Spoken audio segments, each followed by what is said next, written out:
Good morning students.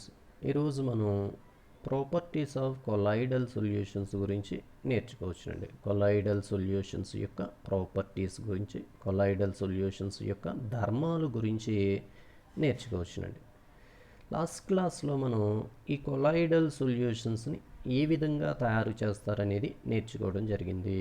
ఈ colloidal సొల్యూషన్స్ని లేదా సోల్స్ని ప్రధానంగా మెకానికల్ డిస్పర్షన్ మెథడ్ ద్వారాను, అలాగే బ్రెడిక్స్ ఆర్క్ మెథడ్ ద్వారాను తయారు చేయడం అనేది జరుగుతుంది.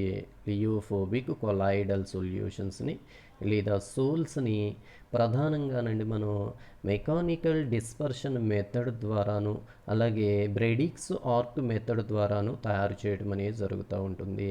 ఈ మెకానికల్ డిస్పర్షన్ మెథడ్లోనండి కొలాయిడల్ మిల్ అనేటటువంటి ఒక పరికరాన్ని తీసుకోవడం జరుగుతుంది. ఈ కొలాయిడల్ మిల్లులో కండి సస్పెన్షన్స్ను పంపించి వాటిని కొలాయిడల్ సొల్యూషన్స్గా మార్చడం అనేది జరుగుతూ ఉంటుంది. ఓకే స్టూడెంట్స్, ఈ మెకానికల్ డిస్పర్షన్ మెథడ్లో నుండి సస్పెన్షన్స్ని లేదా అవలంబనాలను తీసుకునండి ఈ సస్పెన్షన్స్ నుంచండి కొలాయిడల్ సొల్యూషన్స్ని తయారు చేసుకోవడం అనేది జరుగుతూ ఉంటుంది. ఇక బ్రెడిక్స్ ఆర్క్ మెథడ్కి వచ్చేటప్పటికండి ఈ బ్రెడిక్స్ ఆర్క్ మెథడ్ని ప్రధానంగానండి మెటల్ కొలాయిడల్ సొల్యూషన్స్ని తయారు చేయడానికి ఉపయోగించడం జరుగుతూ ఉంటుంది. ప్లాటినము, సిల్వరు, గోల్డ్ వంటి మెటల్ కొలాయిడల్ సొల్యూషన్స్ని తయారు చేయడం కోసమండి బ్రెడిక్ ఆర్క్ మెథడ్ని ఉపయోగించడం అనేది జరుగుతూ ఉంటుంది. సో ఈ కొలాయిడల్ సొల్యూషన్స్ని లేదా సోల్స్ని ప్రధానంగానండి మెకానికల్ డిస్పర్షన్ మెథడ్ ద్వారాను, అలాగే బ్రెడిక్స్ ఆర్క్ మెథడ్ ద్వారాను తయారు చేయడం అనేది జరుగుతూ ఉంటుంది. ఓకే స్టూడెంట్స్, సో ఈ క్లాస్లో మనం కొలాయిడల్ సొల్యూషన్స్ యొక్క ప్రాపర్టీస్ గురించి నేర్చుకోవచ్చును. ఈ కొలాయిడల్ సొల్యూషన్స్ యొక్క ప్రాపర్టీస్ అండి ప్రధానంగా 3 టైప్స్గా డివైడ్ చేయడం జరిగింది. అవి ఒకటి optical property, 2 kinetic property, 3 electric property. Okay students, colloidal solutions యొక్క ప్రాపర్టీస్ని 3 రకాలుగా డివైడ్ చేయడం అనేది జరిగింది. అవి ఒకటి ఆప్టికల్ ప్రాపర్టీ. ఆప్టికల్ ప్రాపర్టీకి ఎగ్జాంపుల్గానండి మనం టిండాల్ ఎఫెక్ట్ అని తీసుకోవడం జరుగుతుంది. ఆప్టికల్ ప్రాపర్టీకి ఎగ్జాంపుల్గా మనం టిండాల్ ఎఫెక్ట్ని తీసుకోవడం జరుగుతుంది. కెనెటిక్ ప్రాపర్టీకి ఎగ్జాంపుల్గానండి మనం బ్రౌనియన్ మూమెంట్ను తీసుకోవడం జరుగుతుంది, బ్రౌనియన్ చలనాన్ని తీసుకోవడం జరుగుతుంది. ఇక ఎలక్ట్రిక్ ప్రాపర్టీస్కి వచ్చేటప్పటికండి ఈ ఎలక్ట్రిక్ ప్రాపర్టీస్ అనేవండి మనకు సిలబస్లో లేవండి. సో ముందుగానండి మనం ఈ ఆప్టికల్ ప్రాపర్టీస్ గురించి నేర్చుకోవచ్చునండి. ఈ ఆప్టికల్ ప్రాపర్టీ అయినటువంటి టిండాల్ ఎఫెక్ట్ గురించి నేర్చుకోవచ్చునండి. ఒక కొలాయిడల్ సొల్యూషన్ గుండానండి కాంతిని పంపించినప్పుడు ఆ కొలాయిడల్ సొల్యూషన్లో ఉండేటటువంటి కొలాయిడల్ పార్టికల్స్ అనేవండి మనకి మెరుస్తున్నట్లుగా టిండాల్ అనేటటువంటి శాస్త్రవేత్త గమనించడం జరిగిందండి. ఈ ఫినామినాని మనం ఏమని పిలుస్తాము అంటే టిండాల్ ఎఫెక్ట్గా పిలవటం జరిగింది. ఓకే, టిండాల్ అనేటటువంటి శాస్త్రవేత్త ఏం గమనించినాడు అంటేనండి ఒక కొలాయిడల్ సొల్యూషన్ తీసుకునండి ఆ కొలాయిడల్ సొల్యూషన్ గుండానండి కాంతిని పంపించినప్పుడు, లైట్ను పంపించినప్పుడు ఆ కొలాయిడల్ సొల్యూషన్లో ఉండేటటువంటి పార్టికల్స్ అనేవండి, కొలాయిడల్ పార్టికల్స్ అనేవండి ఇల్యూమినేటింగ్ అవుతున్నట్లుగా, మెరుస్తున్నట్లుగా గమనించడం జరిగింది. ఒక కొలాయిడల్ సొల్యూషన్ తీసుకుని ఆ కొలాయిడల్ సొల్యూషన్ గుండానండి కాంతిని పంపించినప్పుడు ఆ కొలాయిడల్ సొల్యూషన్లో ఉండేటటువంటి కొలాయిడల్ పార్టికల్స్ అనేవండి మెరుస్తున్నట్లుగా గమనించడం జరిగింది. ఈ ఫినామినాని మనం ఏమని పిలుస్తాము అంటేనండి టిండాల్ ఎఫెక్ట్గా పిలవడం జరుగుతూ ఉంటుంది. ఈ దృగ్విషయాన్నినండి టిండాల్ ఎఫెక్ట్గా పిలవడం జరుగుతుంది. టిండాల్ అనేటటువంటి శాస్త్రవేత్త అబ్జర్వ్ చేసినట్టు కాబట్టి అండి దీనిని ఏమని పిలుస్తారు అంటే టిండాల్ ఎఫెక్ట్గా పిలవడం జరుగుతూ ఉంటుంది. దీనికి గల కారణము ఏంటి అంటే ఈ విధంగా కొలాయిడల్ సొల్యూషన్లో ఉండేటటువంటి కొలాయిడల్ పార్టికల్స్ అనేవి మెరుస్తున్నట్లుగా కనిపించడానికి కారణం ఏంటి అంటే ఈ కొలాయిడల్ పార్టికల్స్ అనేవండి తమ మీద పడినటువంటి కాంతిని, తమ యొక్క సర్ఫేస్ మీద పడినటువంటి కాంతి నుండి స్కాటరింగ్ చేయటం కారణంగా అన్ని దిశలలోకి పరిక్షేపణం చెందించటం కారణంగానండి ఈ కొలాయిడల్ పార్టికల్స్ అనేవండి మనకి మెరుస్తున్నట్లుగా కనిపిస్తూ ఉంటాయి. కొలాయిడల్ సొల్యూషన్లో ఉండేటటువంటి కొలాయిడల్ పార్టికల్స్ అనేవండి తమ మీద పడినటువంటి లైట్ని స్కాటరింగ్ చేయటం కారణంగా, తమ సర్ఫేస్ మీద పడినటువంటి లైట్ నుండి స్కాటరింగ్ చేయటం కారణంగా, పరిక్షేపణం చెందించడం కారణంగా, అన్ని దిశలలోకి పరిక్షేపణం చెందించడం కారణంగానండి ఇవి మెరుస్తున్నట్లుగా కనిపిస్తూ ఉంటాయి. సో టిండాల్ ఎఫెక్ట్ అంటే ఏమిటి అంటేనండి, ఒక కొలాయిడల్ సొల్యూషన్ గుండానండి మనం కాంతిని పంపించినప్పుడు ఆ కొలాయిడల్ సొల్యూషన్లో ఉండేటటువంటి కొలాయిడల్ పార్టికల్స్ అనేవి మెరుస్తున్నట్లుగా కనిపిస్తూ ఉంటాయి. ఈ ఫినామినానే, ఈ దృగ్విషయాన్ని మనం ఏమని పిలుస్తాము అంటే టిండాల్ ఎఫెక్ట్గా పిలవడం జరుగుతుంది. టిండాల్ ప్రభావముగా పిలవటం అనేది జరుగుతూ ఉంటుంది. సో ఇక్కడ మనం ఒక గ్లాస్ బీకర్ని తీసుకోవడం జరిగిందండి. ఒక గాజు బీకర్ని తీసుకోవడం జరిగింది. ఈ గాజు బీకర్లోకి colloidal solution తీసుకుంటున్నామండి.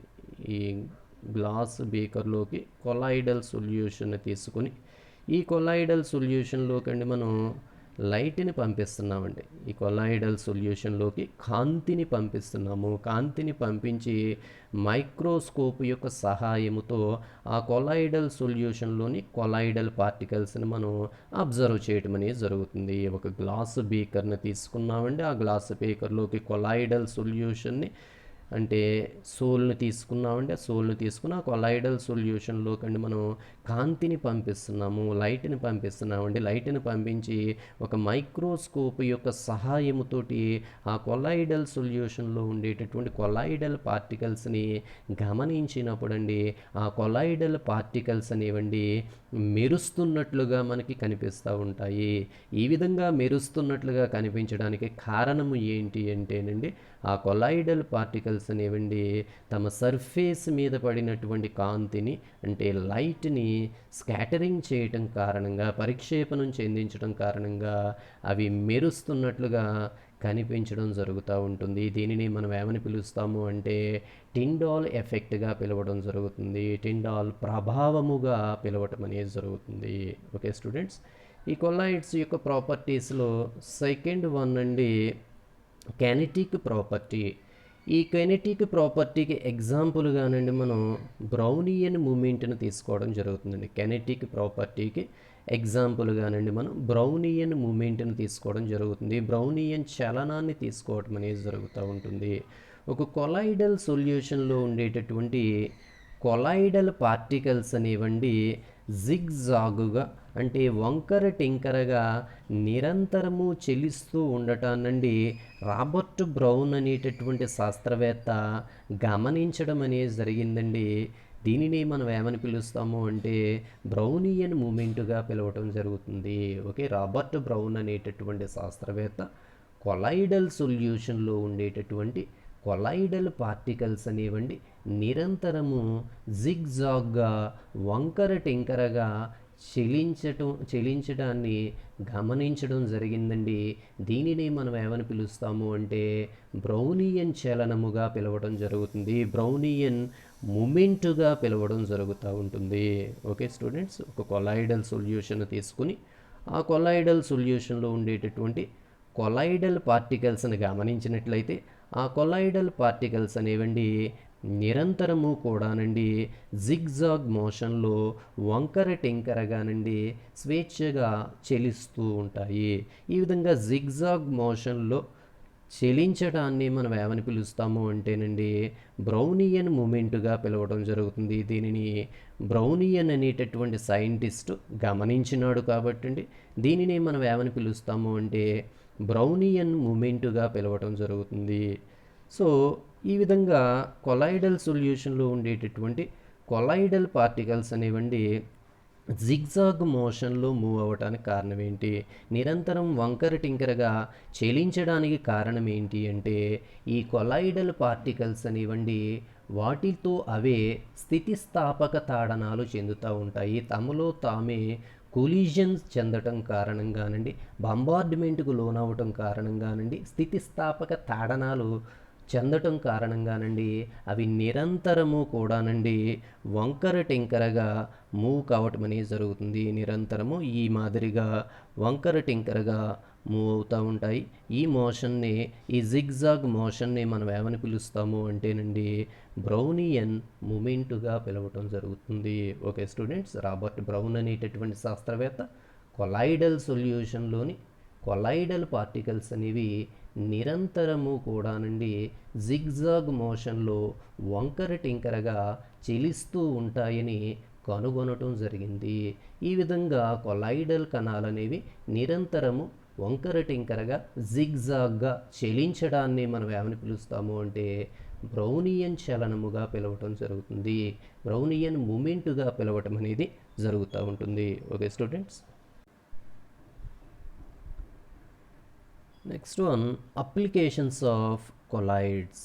Applications or uses of colloids. ఈ కొలాయిడ్స్ యొక్క అప్లికేషన్స్ లేదా యూజెస్ గురించి ఇప్పుడు మనం నేర్చుకోవచ్చునండి. ఈ కొలాయిడ్స్ని మనం చాలా ఎక్కువగా ఉపయోగించడం అనేది జరుగుతూ ఉంటుందండి. వీటిని కొలాయిడ్స్ని వేరియస్ ఫీల్డ్స్లోనండి మనం చాలా అధికంగా ఉపయోగించుకోవడం అనేది జరుగుతూ ఉంటుంది.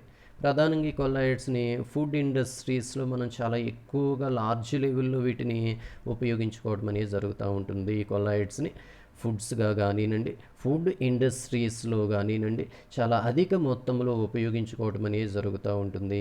మన నిత్య జీవితంలో ఆహార పదార్థాలుగా ఉపయోగించేటటువంటి మిల్క్ను కానివ్వండి, చీజ్ను కానివ్వండి కొలాయిడ్స్గా ఎగ్జాంపుల్గా తీసుకోవచ్చును. మన డైలీ లైఫ్లో ఆహార పదార్థాలుగా ఉపయోగించేటటువంటి మిల్క్ను కానివ్వండి, చీజ్ను కానివ్వండి ఈ కొలాయిడ్స్కి ఎగ్జాంపుల్గా మనం తీసుకోవచ్చును. అలాగే ఈ కొలాయిడ్స్ నుండి మెడిసినల్ ఫీల్డ్లో కూడానండి చాలా ఎక్కువగా ఉపయోగించడం అనేది జరుగుతూ ఉంటుంది. ఈ కొలాయిడ్స్ని మెడిసినల్ ఫీల్డ్లో కూడానండి చాలా ఎక్కువగా ఉపయోగించుకోవటం అనేది జరుగుతూ ఉంటుంది.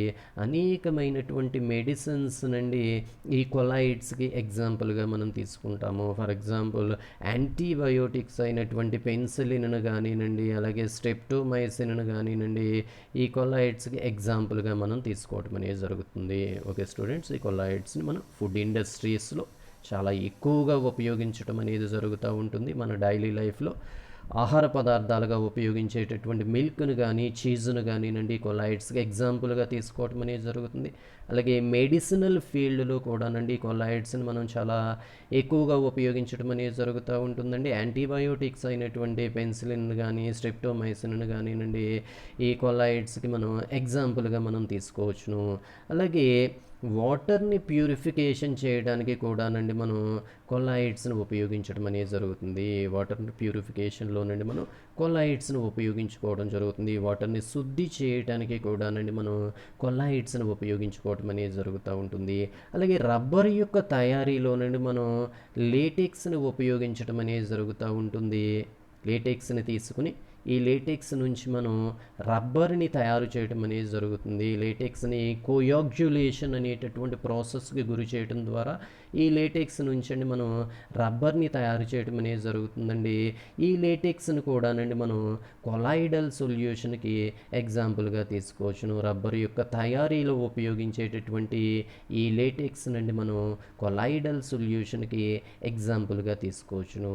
అలాగే స్కై అనేది బ్లూ కలర్లో మన కంటికి కనిపించడానికి కారణము ఈ కొలాయిడల్ ప్రాపర్టీయే.